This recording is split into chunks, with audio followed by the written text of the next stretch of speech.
السلام علیکم ورحمۃ اللہ وبرکاتہ۔ ناظرین، ہم چاہتے ہیں کہ ہر مسلمان مرد و عورت نماز کے معاملے میں پیارے نبی صلی اللہ علیہ وسلم کی پیروی کرے اور آپ صلی اللہ علیہ وسلم کے اس قول کی عملی تفسیر بن جائے۔ اللہ کے رسول صلی اللہ علیہ وسلم کا فرمان ہے، صلو کما رأیتمونی اصلی، یعنی تم نماز اس طرح پڑھو جیسے تم مجھے نماز پڑھتے ہوئے دیکھتے ہو۔ یہ بخاری کی روایت ہے۔ تو چلیے ہم نماز کا طریقہ آپ کو سمجھانے جا رہے ہیں، اس امید پر کہ انشاءاللہ آپ اپنے نماز کی اصلاح کر لیں گے اور سنت کے مطابق اپنے نماز کو بنانے کی حتی الامکان کوشش کریں گے۔ نمازی قبلے کی طرف متوجہ ہو جائے۔ نیت دل کے ارادے کو کہتے ہیں، زبان سے نیت ادا نہیں ہوتی ہے، کیونکہ نبی کریم صلی اللہ علیہ وسلم اور صحابہ کرام نے کبھی بھی زبان سے نیت نہیں کی تھی۔ اور جب بھی آپ نماز پڑھنا چاہیں گے تو کسی چیز کو بطور آڑ یعنی سترے کے طور پر استعمال کریں۔ تکبیر تحریمہ پڑھیں، اللہ اکبر کہیں، اس وقت نگاہوں کو سجدے کی جگہ پر رکھیں۔ تکبیر تحریمہ کے وقت دونوں ہاتھوں کو کندھوں تک یا کانوں کے لو تک اٹھائیں، انگلیاں ملی ہوئی ہوں اور انگلیاں کھلے نہ ہوں۔ حالت قیام میں دونوں ہاتھوں کو سینے پر رکھیں، اور اس کا ثبوت ابن خزیمہ میں حضرت وائل بن حجر رضی اللہ تعالیٰ عنہ کی حدیث سے ملتا ہے، جس میں وہ کہتے ہیں کہ میں اللہ کے رسول صلی اللہ علیہ وسلم کے پیچھے نماز پڑھا تو میں نے دیکھا کہ آپ نے دونوں ہاتھوں کو سینے پر رکھا تھا۔ یہ ابن خزیمہ کی روایت ہے۔ اسی طرح مسند احمد میں بھی قبیصہ بن حلب کی حدیث میں سینے پر ہاتھ باندھنے کا تذکرہ ملتا ہے۔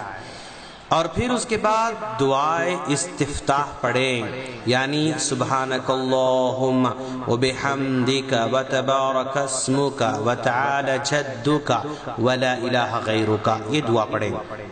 اور اس کے بعد سورہ فاتحہ پڑھیں، چاہے امام ہو یا مقتدی ہو، اکیلے ہوں یا جماعت کے ساتھ نماز پڑھ رہے ہوں، کیونکہ اللہ کے رسول صلی اللہ علیہ وسلم کا ارشاد ہے، سورہ فاتحہ کے بغیر نماز نہیں ہوتی۔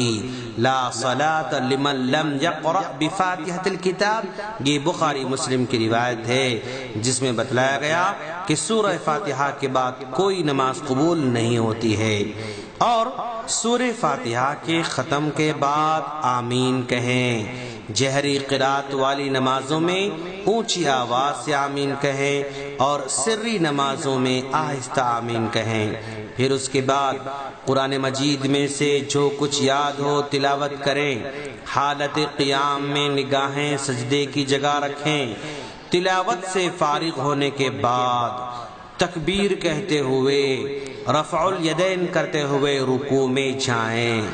جب رکوع میں جائیں گے تو رکوع کی حالت میں سر کمر کے برابر سطح پر ہونا چاہیے۔ سر کو نہ زیادہ اوپر اٹھائیں اور نہ ہی زیادہ جھکائیں، بلکہ برابر رکھیں۔ ہاتھوں کو گھٹنوں پر جمع کر رکھیں اور گھٹنوں پر انگلیوں کو پھیلا کر رکھیں۔ رکوع اطمینان سے ہو اور رکوع میں یہ دعا پڑھیں، سبحان ربی العظیم، اور اس دعا کو 3 مرتبہ یا 5 مرتبہ یا 7 مرتبہ اس انداز سے آپ پڑھیں۔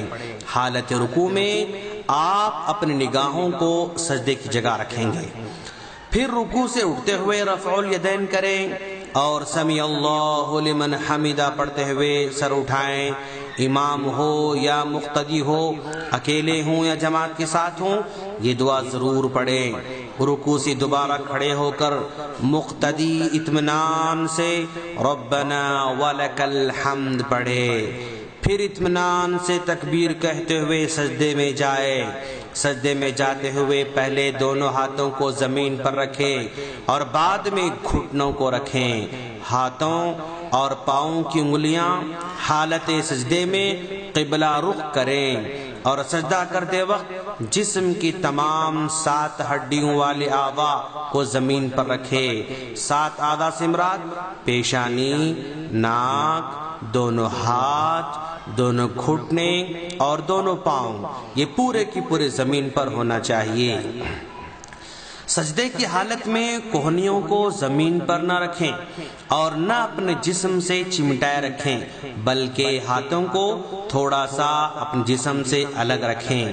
سجدے کی حالت میں ایڑیوں کو ملائے رکھنا چاہیے۔ حالت سجدہ میں آپ سبحان ربی الاعلی یہ 3 مرتبہ، 5 مرتبہ یا 7 مرتبہ اسی انداز سے پڑھیں۔ پھر اللہ اکبر کہتے ہوئے سجدے سے سر اٹھائیں۔ جب سجدے سے سر اٹھا کر آپ بیٹھیں گے تو بائیں پاؤں کو زمین پر بچھا کر اس پر بیٹھیں، دائیں پاؤں کو کھڑا رکھیں اور اپنے دونوں ہاتھوں کو رانوں اور گھٹنوں پر رکھیں۔ اپنے دونوں پیروں پر نہ بیٹھیں اور نہ ہی دونوں پیروں کو پھیلا کر زمین پر بیٹھیں، اور اطمینان سے دعا مانگیں، رب اغفر لی، رب اغفر لی، اللہم اغفر لی وارحمنی واہدنی واجبرنی وعافنی وارزقنی وارفعنی، یہ دعا پڑھیں۔ جب آپ بیٹھیں گے تو ایسے بیٹھیں کہ جسم کی ہر ہڈی اپنے اپنے مقام پر آ جائے، اطمینان کے ساتھ بیٹھیں اور یہ دعا پڑھیں۔ پھر اللہ اکبر کہتے ہوئے دوسرا سجدہ بھی پہلے سجدے کی طرح کریں اور سجدے میں سجدے کی دعا پڑھیں، اور اب سجدے سے سر اٹھائیں۔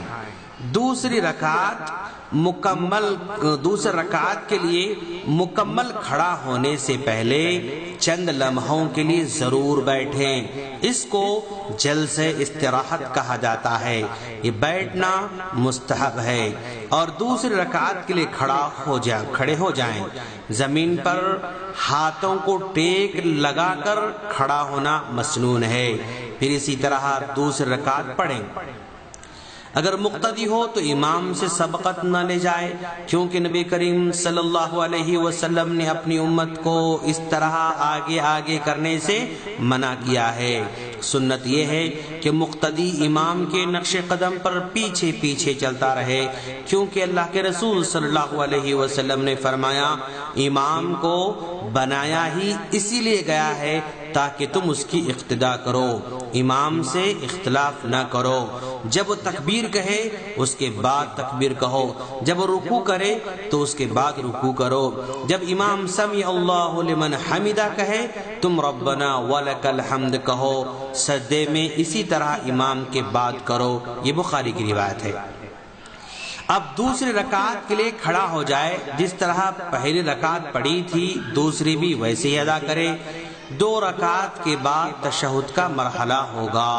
تشہد کا طریقہ یہ ہے کہ دوسرے سجدے کے بعد اس طرح بیٹھا جائے کہ دائیں پاؤں کو زمین پر کھڑا کریں، بائیں پاؤں کو بچھائیں، دائیں ہاتھ کی سیدھی ران پر رکھیں اور بائیں ہاتھ کو بائیں ران پر رکھیں۔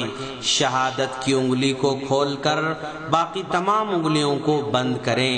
اس شہادت کی انگلی کو دعا مانگتے وقت ہلکا سا اشارہ کرتے رہیں۔ اسی طرح انگوٹھے اور درمیانی انگلی کا حلقہ بنا کر شہادت کی انگلی سے اشارہ کرنا چاہیے، بلکہ یہ سنت ہے۔ پھر تشہد پڑھیں۔ اگر 4 رکعت والی نماز ہو تو آخری تشہد میں بائیں پیر کو دائیں پیر کے نیچے سے باہر نکالیں اور زمین پر بیٹھ جائیں، اور دائیں پیر کو کھڑا کریں، انگلیاں قبلہ رخ رکھیں۔ پھر آخر میں دائیں اور بائیں سلام پھیرتے ہوئے السلام علیکم ورحمۃ اللہ کہیں۔ ہم اللہ سے دعا کرتے ہیں کہ باری تعالیٰ تو ہم تمام کو سنت کے مطابق نماز پڑھنے کی توفیق عطا فرما اور ہمارے ٹوٹے پھوٹے عمل کو قبول فرما، آمین۔ ناظرین، اگر آپ کو ہماری آڈیوز ویڈیوز ڈائریکٹ چاہیے تو ہمارے اس نمبر پر ریکویسٹ بھیجیں 009193113839 السلام علیکم ورحمۃ اللہ وبرکاتہ۔